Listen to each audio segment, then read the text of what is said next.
Hey guys, welcome back to my channel. I'm Mila, the Hangry Woman, and I talk about all kinds of stuff with diabetes. My channel is for anyone with diabetes who's just looking for information about how to live a good, better, great life with diabetes. Not to say that diabetes is not hard, but there are some things that you can do to kind of like help it be better. At least I found some small ways to make it better.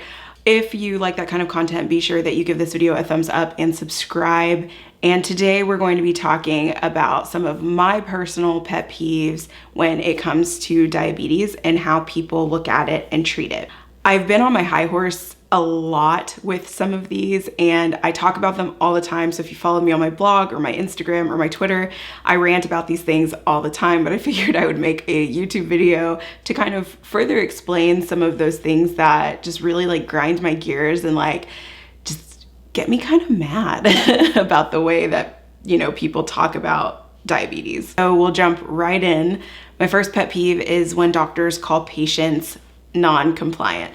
And I know that that is the language and that's like the medical language and the medical words that are used that describe what happens when a patient's numbers aren't in the particular range that they should be in or not in a healthy range, or things are just kind of going haywire and don't look like they should for kind of that acknowledgement of a healthy life with diabetes.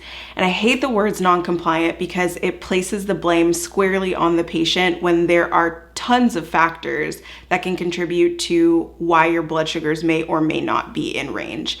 Non-compliant seems to not take into account that maybe you don't have access to the right foods. Maybe you don't have money to buy the right foods. Maybe you don't have access or money for exercise equipment. Perhaps you can't afford your medication. There are all sorts of factors as to why your blood sugars might not be in the ranges that they're supposed to be. And when a doctor labels you as non-compliant, it labels you forever as a difficult patient. So when you move from doctor to doctor, that's in your file, that's in your medical record, and that makes it seem like you're not trying.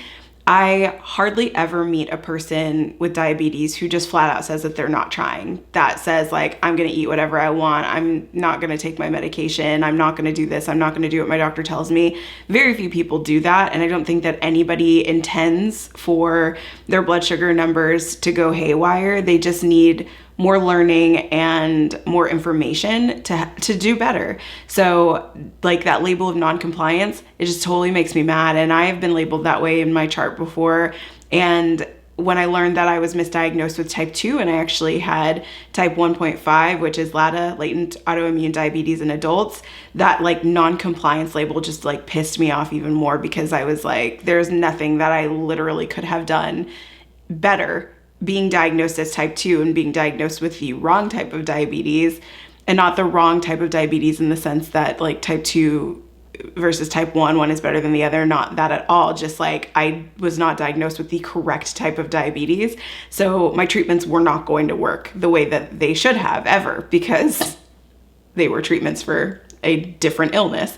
So yeah, that non-compliance label, that just like makes me so mad. I hate it. Another pet peeve of mine is when people don't acknowledge that there are more than two types of diabetes. People often think that there are just two, type 1 and type 2, but there are so many. There's type 1, there's type 2. So type 1, autoimmune diabetes. Type 2, insulin-resistant diabetes. There's also MODY, which is a genetic kind of diabetes. There is gestational diabetes. There is type 3C diabetes. There is like medication-induced diabetes. I mean, there are so many different types. And when people boil it down to just type 1 or type 2, it really diminishes the experience of all people with diabetes because they get left out of a conversation that they belong in. I also forgot to mention type 1.5, which I have. Latent autoimmune diabetes in adults, another type of diabetes. So yeah, there's a lot of types of diabetes, but sometimes we just focus on the 1 and the 2. And even though some of the other types are more rare, it doesn't mean that they don't exist, and it doesn't mean that we don't talk about them. I think it's really important that they are included in the conversation of diabetes as a whole. Okay, another one is when someone says that one type of diabetes is harder to live with than another. And absolutely not. That is completely wrong, completely incorrect. And while living with one type of diabetes may be difficult, I don't know that you could say that one type versus the other it's harder. I think they both come with different challenges, and they both are challenging in their unique ways. So I think it's really important to acknowledge that when we talk about living with diabetes, we don't minimize somebody else's experience by saying, like, I definitely think it's harder for me to live with my type of diabetes than it is for somebody else to live with their type of diabetes, because it's just not true. Okay, one of my biggest ones, and I actually don't know why I put this in the middle of the list, because it's probably one of the ones that makes me the most mad, and I was just going off on Instagram stories about this the other day, but one big pet peeve is when people think that diabetes management is strictly about food, when diabetes is not about food. Okay, let me back up, because diabetes has a huge food component. We can't discount that.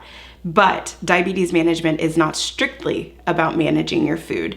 And oftentimes people with diabetes get questions like, can you eat that? You know, why is that on your plate? Are you sure you can have that? Which really minimizes the fact that when you're dealing with diabetes, there are so many factors that play into the way that you're able to manage and the way that you're able to balance your blood sugars.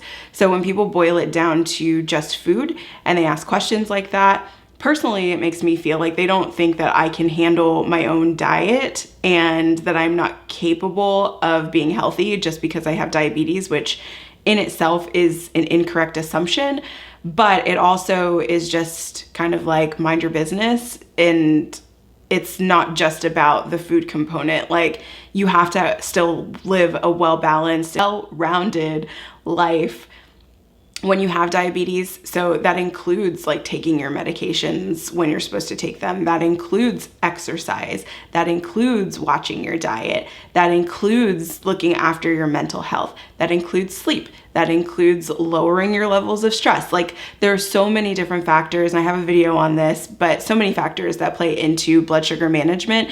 And so it really annoys me when people boil it down to just food, because it's like, you're asking me what's on my plate, but you're not asking me like, have you been stressed this week? Or how well have you slept? Or what's your exercise routine like? So I think that people automatically assume that diabetes just comes down to what you eat, and it's important to know that that's not true, but also important to note that that bothers me to no end, because it's about more than that. Okay, one of my diabetes pet peeves, and this is a unique problem maybe if you take insulin, but like, insulin burns when I take it. And I've been taking it, at this point, I was diagnosed in 2016. I started taking insulin in 2017. So I'm like 4 years-ish on the insulin train. And every single time I inject it, I can feel it at the injection site, and it just stings. And it's just like a reminder of how much I do not want to have diabetes. But it is one of those things that's just like really annoying, and it's a little pet peeve of mine. Like, I wish that it was mostly painless. Like, the injection itself, like sticking the needle in, that part's painless, but it's when I inject the liquid and it like burns under my skin that I hate it. And I don't know, I just figured I would include it because it's something that annoys me. One other pet peeve that I have is that when people talk about people of color with diabetes, they almost always assume that we're poor. And I have this conversation a lot with my friends in the diabetes community who are people of color, who are Black, who have diabetes, and are often like, why is the conversation always centered around the fact that like we don't have money to afford our supplies, or we don't have enough money to afford a CGM, or we don't have, you know, we're too poor to take care of diabetes. And like, yes, diabetes is expensive. Yes, diabetes is expensive if you have means and if you have money. But it's like, every time we get pulled into these conversations, it's almost about like what we lack and the fact that like we can't afford the things that we need to be able to survive with diabetes. And like, the truth is like, that's not unique to people of color or Black people. Like, that's a universal diabetes issue. Like, taking care of diabetes is just expensive. If I did not have insurance and I had to pay for all of my medications out of pocket, I would probably be paying around $2,500 a month just to take the medications that I take, which is wild. Like, it's ridiculous when you think about it.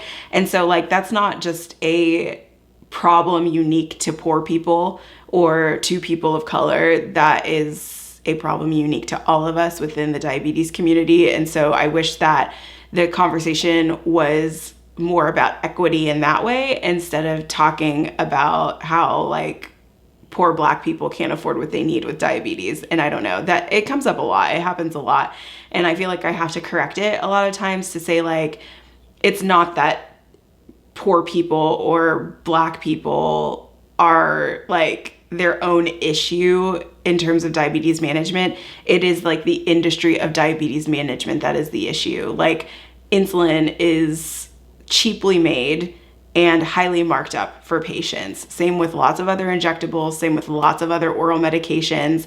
And it technically does not have to be that way, but it is that way. And I think like that's the conversation that we need to have, instead of, again, patient blaming for something that is not the patient. My last diabetes pet peeve is when your blood sugar feels like it's going haywire for no reason. That absolutely sucks. And you can feel like you're doing every single thing right. And then you might scan and you're like, oh, cool, low just smacked me in the face.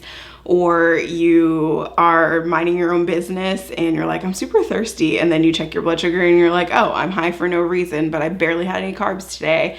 I feel like that is just like the roller coaster of diabetes management. And that part sucks. That part sucks a lot. But I think that it's a part of dealing with it. There's my Libre is just like, ding, ding, go ahead and check your blood sugar. So right after I do this video, I'm checking my blood sugar. But yeah, I feel like diabetes management is this roller coaster. And sometimes it's like, somebody told me one time, I think it was my friend Shelby, she said that she calls it like diabetes insanity, like doing the same exact treatment method or method of managing diabetes over and over and over and expecting the same result. And it's so true. Like, you can do the same things that you normally do to treat blood sugars or to avoid highs or avoid lows, and then you're still back in the same spot and you're like, I did what I knew how to do. Like, what am I supposed to do now? So I think that is definitely one of my pet peeves when it comes to diabetes management. I always wish that it was just straightforward and easy, but it's not. And it's like a daily thing to watch and a daily thing to kind of understand. And once you get it, you get into a groove, but it does take some time to get there. All right, so those are my pet peeves. Now you know them. I'll probably come back with more because I could think of tons of things that make me upset about diabetes management. And I'm curious about your pet peeves with diabetes. Please leave them down in the comments below. I would love to know, because I'm sure I forgot like a ton. Those are the ones that were like on the top of my head, but like I said, I think I could come up with more probably, but those are the ones that were like really bugging me a lot this week, and that all of these things kind of came up a lot this week. So I figured I would make this video about it. All right, if you enjoyed and you want to see more diabetes content like this, please leave a thumbs up to let me know that you liked this video. And also subscribe. I love just like meeting new people with diabetes, and I make diabetes cooking videos. I do videos on what kinds of foods people with diabetes can eat by like eating something, checking my blood sugar, and showing you the adventure along the way. And I also just love talking about things that are diabetes related, because I feel like the conversation should be open and honest, and lots more people should talk about it. But yeah, I'm just gonna end it here. No more asks for anything. So I hope you guys enjoy your day. See you later and take care of yourselves. Bye.